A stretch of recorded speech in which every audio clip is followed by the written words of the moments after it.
Yang jadi sorotan di Kompas Malam, Saudara, sidang lanjutan terkait kasus penganiayaan yang mengakibatkan kematian Prada Lukinamo kembali digelar.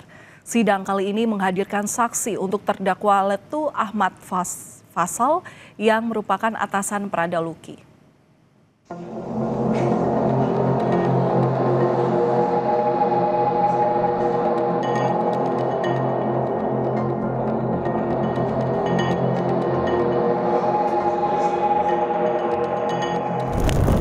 Sidang kasus penganiayaan yang mengakibatkan kematian Prada Lukinamo kembali digelar di Pengadilan Militer 315 Kupang.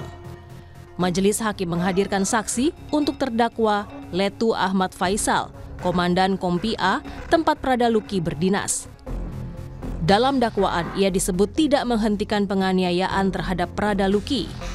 Peran komando dan tanggung jawab atasan dalam lingkungan militer jadi sorotan, terutama terkait prinsip tanggung jawab komando.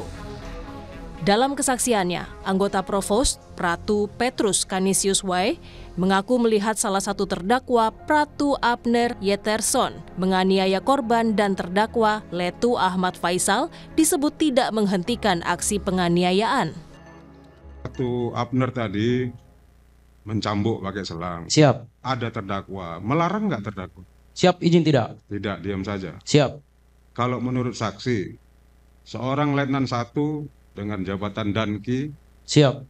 memerintahkan Pratu untuk berbuat itu, bisa nggak mencegah?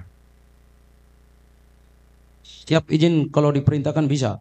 Bisa. Kan? Siap. Kalau ada orang teriak atau orang dipukul di situ, dengar nggak suara pukul? Mohon izin kami dengar. Dengar. Siap. Jadi di antara 4 orang tadi ini yang datang, ada nggak yang suara mukul-mukul, suara pukulan?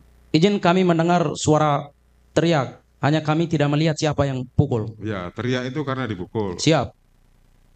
Apa teriakannya? Izin bilang ampun. Ampun. Siap. Itu suara siapa yang saksi? Izin almarhum. Almarhum. Ya? Siap.